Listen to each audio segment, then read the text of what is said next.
Oke guys, balik lagi sama gua si Krempeng di sini. Jadi di video kali ini gua udah bersama dengan iOS terbaru ya, yaitu 17.4. Ini yang versi resminya.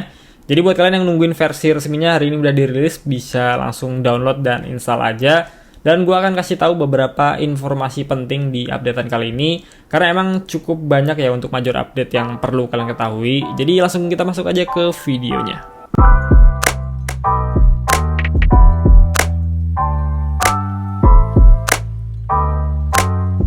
Sebelum kalian download dan install untuk iOS 17.4 yang versi resmi ini, gue sih tetap nyaranin ya buat kalian tuh untuk backup dulu data dari iPhone kalian ke iCloud atau ke komputer, supaya kalau terjadi crash atau gagal update nantinya, paling nggak data kalian masih tetap aman. Hal baru pertama yang ada di 17.4 versi resmi itu ada pada tampilan Hello ya, pada saat pertama kali kalian install iOS. Jadi untuk tampilan Hello-nya sekarang diberi update ya, ditambahkan dengan gambar dari iCloud kalian seperti ini, kayak gua. Ini kan ada fotonya. Foto ini adalah foto yang gua gunakan pada profil iCloud gua sendiri ya. Jadi kalau misalnya foto dari iCloud kalian tuh kosong atau cuma singkatan nama aja kayak defaultnya si Apple, maka yang muncul juga cuma singkatan nama itu dan nggak ada fotonya di sini. Jadi kalau misalnya kalian mau update dan pengen ada tampilan yang lebih fresh, saran gua mending ganti dulu untuk profil iCloud-nya. Updatean kedua yang Apple berikan di 17.4 ini ada di bagian baterai ya. Kita pergi ke setting, selalu pergi ke bagian baterai sini. Nah, di sini ada update ya untuk keterangan statistik baterai di iPhone kalian. Cuma ini baru ada di iPhone 15 dan 15 Pro Series aja ya. Jadi untuk iPhone di bawahnya sekarang belum ada. Tampilannya sekarang seperti ini. Pada bagian baterai health-nya sekarang ada keterangan normal ya di bagian sini. Lalu untuk charging optimization-nya dia ada di bagian bawah si battery health-nya. Keterangan battery health-nya sekarang dipindah di bagian sini. Lalu kalau kita tap di bagian battery health-nya sini, ini di dalamnya tuh ada keterangan tambahan ya, informasi yang berbeda dari iOS sebelumnya. Di bagian atasnya sini ada battery health ya, dengan keterangannya itu normal. Ini tuh fungsinya untuk mendeteksi baterai dari iPhone yang kita gunakan tuh dalam kondisi normal atau enggak. Patokannya tuh dari persentase battery health ya, kalau di bawah 80% maka besar kemungkinan keterangannya nanti berubah ya menjadi service. Hal tersebut didukung dengan keterangan tambahan yang diberikan sama Apple ya di bagian bawahnya sini mengenai about battery and warranty. Kalau kita pencet di sini ada pop-up space screen. Jadi pada intinya Apple tuh di sini mengatakan bahwa kalian tuh seharusnya bisa mendapatkan kapasitas maksimum 80% battery health itu setelah melakukan 1000 siklus untuk pengecasan baterainya. 1000 siklus di sini artinya 1000 kali kalian melakukan charging ya, dari 0 sampai 100%, atau sekarang kita biasa sebut dengan cycle count. Nah, cycle count yang gue maksud tuh ada di bagian sini ya. Nih kan gue ada di angka 221. Sampai nanti di angka 1000 cycle, Apple tuh mengklaim bahwa kapasitas baterai iPhone-nya tuh masih bisa sanggup berada di angka minimal tuh 80% ya untuk baterai health-nya sini. Untuk informasi perhitungan statistik baterai secara lebih lengkap, gue juga udah bikinin videonya ya secara terpisah. Kalau kalian penasaran bisa cek aja di bagian atas sini. Kemudian di bagian bawahnya sini ada maximum capacity, itu masih di angka 100% sama dengan updatean sebelumnya. Di bawahnya ada cycle count yang udah gue bicarakan tadi, ada di angka 221 di iPhone 15 Pro gua. Informasi cycle count ini tadinya ada di bagian setting general ya, sekarang tuh dipindahkan sama Apple di bagian sini, which is good karena biar nyatu aja sama informasi baterai lainnya. Yang baru lagi di bagian bawahnya sini ada manufacture date dan juga first use ya. Ini tuh keterangan untuk penggunaan pertama dari iPhone-nya. iPhone gue tuh dibuat di bulan Juli 2023 dan pertama kali gue gunakan di September 2023. Tepatnya tuh di 23 September 2023. Jadi buat kalian yang para pengguna iPhone 15 atau 15 Pro Series bisa cek aja untuk keterangannya di sini. Jadi kalian bisa cek untuk iPhone kalian tuh pertama kali dibuat di bulan berapa dan juga penggunaannya tuh di bulan dan juga tahun berapa.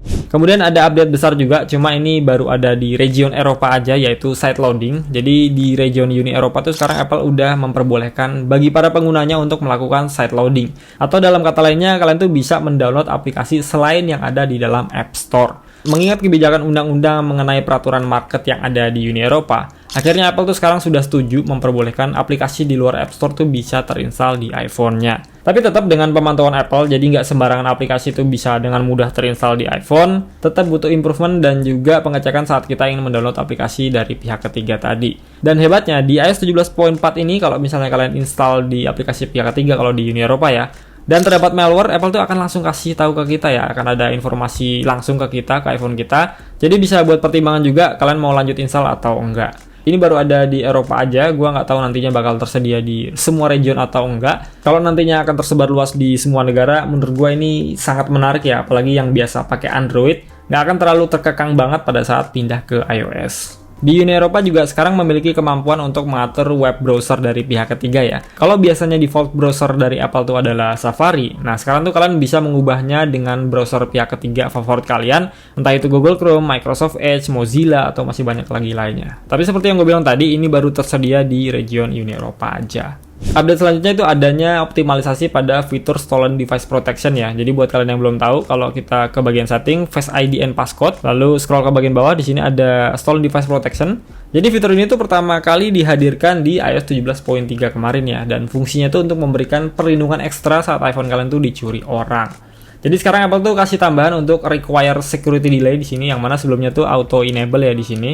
Jadi di sini ada away from familiar location dan juga ada yang always. Bedanya apa sih di sini? Semisal kalau kalian mau disable fitur Stolen Device Protection ini, itu tuh nggak perlu delay lagi ya selama 1 jam kayak di iOS 17.3 kemarin. Jadi kalau kita pilih yang always di sini, itu udah pasti siapapun yang pakai harus ada delay selama 1 jam kalau misalnya mau dinonaktifin fiturnya. Tapi kalau kita pilih yang away from familiar location di sini, dia akan mendeteksi dulu ya di mana posisi iPhone-nya. Kalau ada di daerah yang familiar atau sering dikunjungi sama si pemilik aslinya seperti rumah atau tempat kerja, pada saat kalian disable itu akan langsung off ya, jadi nggak perlu delay selama 1 jam lagi. Tapi kalau kalian berada di luar lokasi yang familiar tadi, besar kemungkinan akan tetap terkena delay ya, sekalipun kalian pilih yang away from familiar location ini.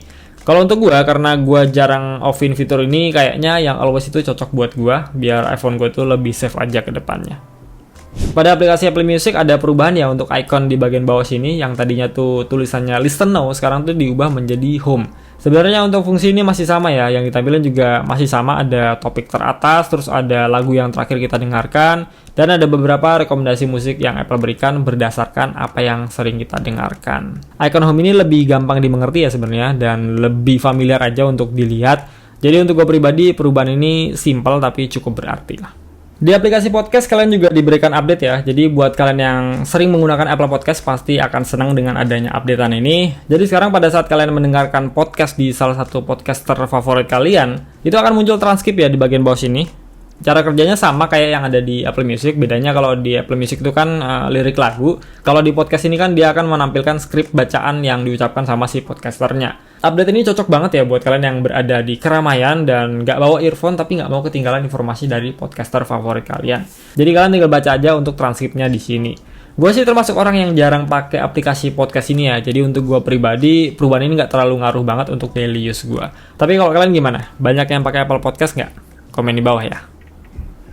Di iOS 17.4 ini Apple juga kasih banyak tambahan emoji ya yang bisa kalian gunakan. Kalian bisa cek aja di sini ada emoji berbentuk buah jeruk nipis, jamur coklat, emoji smiley dengan menggelengkan dan menganggukkan kepala, ada burung ponik, rantai copot, ada perempuan jogging, ada emoji keluarga baru, dan masih banyak lagi serangkaian emoji lainnya yang bisa kalian manfaatkan di sini.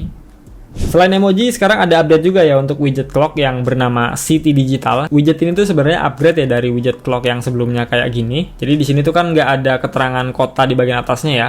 Nah sekarang tuh udah ada ya untuk keterangan kota di bagian atasnya situ, di bagian atas si jamnya. Dan untuk kotanya ini dia custom ya, bisa kalian pilih sesuai keinginan kalian atau sesuai dengan kota tempat kalian berada sekarang juga bisa. Di sini gue contoh pilih Jakarta. Jadi pada saat gue pilih Jakarta kan sekarang malam, jadi gue tag video tuh di malam hari. Jadi untuk backgroundnya dia berwarna hitam ya. Kalau misalnya nanti udah sampai pagi sampai sore tuh dia akan berubah secara otomatis menjadi warna putih. Ada update juga pada Siri ya, Siri Answers di bagian pengaturan sini. Lalu kita scroll ke bawah, di sini ada Messaging with Siri. Lalu pilih yang Add Language di sini. Nah, sebelumnya tuh Siri cuma bisa membaca pesan kalian jika itu ditulis dalam bahasa yang sama dengan yang diatur Siri ya. Tapi sekarang tuh Apple kasih keleluasan lebih ya dengan cara menambahkan bahasa lainnya selain yang didukung sama Siri. Selanjutnya Apple juga kasih update untuk aplikasi Shazam, yang mana sekarang tuh kalian bisa menambahkan lagu yang baru aja kalian identifikasi dengan Shazam langsung ke playlist yang ada di Apple Music.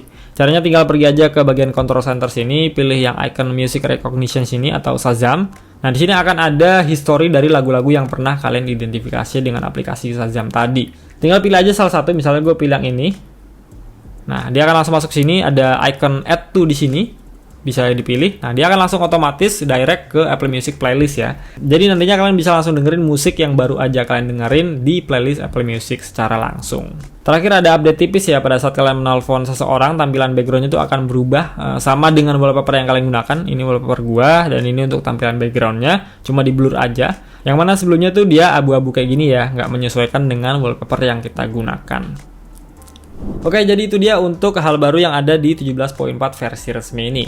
Kemudian kita berbicara mengenai performa yang ada di iPhone 15 Pro gue ini. Sebenarnya untuk penggunaan di 17.4 versi resmi ini, gue nggak ngalamin hal-hal yang aneh ya, dan gue nggak ngalamin crash juga untuk aplikasi-aplikasi yang biasa gue gunakan. Karena memang penggunaan gue juga casual ya, jarang game. Paling gue pakai aplikasi sosial media favorit gue, dan mungkin banyak orang juga pakai. Ada YouTube, Instagram, WhatsApp, dan mungkin TikTok. Jadi untuk performa gue sebenarnya nggak begitu ngerasain perubahan yang signifikan ya, bahkan dari 17.4 beta 1 sampai ke 17.4 yang versi resmi ini. Tapi gue udah tes juga untuk Geekbench 6, untuk single core-nya itu gue mendapatkan di 2960 dan multicore-nya 7386. Ini untuk CPU-nya ya. Sementara untuk GPU-nya di sini gue mendapatkan di angka 27.511. Jadi untuk angka itu cenderung ya, stabil ya, nggak ada perubahan secara signifikan. Itu pun cuma data angka aja. Setiap device juga beda. Jadi untuk performa sesungguhnya itu sesuaikan dengan penggunaan kalian sehari-hari seperti apa. Kemudian untuk baterai sebenarnya gue nggak bisa berbicara secara menyeluruh ya. Jadi di sini untuk maksimum capacity battery health-nya tuh masih ada di angka 100%. Sementara cycle count gue ada di 221. Untuk screen on time-nya di 10 hari terakhir tuh di hari Selasa gue mendapatkan di 13 jam. Memang ini cukup tinggi penggunaan gue seperti ini. Dan untuk di hari Senin, hari Minggu, hari Sabtu sebelum-sebelumnya tuh ada rata-rata di angka 7-8 jam. Penggunaan gue di hari Selasa ini sebenarnya nggak terlalu intens ya, nggak seintens di hari-hari sebelumnya. Jadi bisa dibilang untuk screen on time rata-rata di iPhone gue tuh ada di angka 7,5-8 jaman lah ya. Jadi itu dia untuk penggunaan baterai gue, memang nggak ada perubahan yang signifikan. Selanjutnya kita berbicara mengenai iOS updatean iOS selanjutnya yang ada di 17.5 beta 1 ya. Itu kemungkinan akan hadir di hari Kamis dini hari ya, di tanggal 7 dini hari itu akan hadir untuk iOS 17.5 beta 1. Dan kalau kalian bertanya untuk kalian yang berada di iOS 17.3.1 ke bawah ya, kira-kira harus update ke iOS 17.4 atau enggak, gua sih sangat menyarankan yang namanya iOS terbaru itu adalah iOS yang paling baik menurut gua. Karena di situ ada update keamanan dan juga ada update bugs-bugs yang kalian alami di iOS sebelumnya. Jadi saran gue langsung update aja ke iOS 17.4 ini. Selain ada perbaikan bugs dan juga keamanan tadi, pastinya ada fitur-fitur baru yang sekiranya kalian nggak dapatkan di iOS sebelumnya. Oke, gue rasa gitu dulu aja video dari gue. Semoga bisa bermanfaat. Kalau kalian nggak keberatan, bisa like, share, and subscribe channel YouTube gue. Kita ketemu lagi di video berikutnya, and goodbye.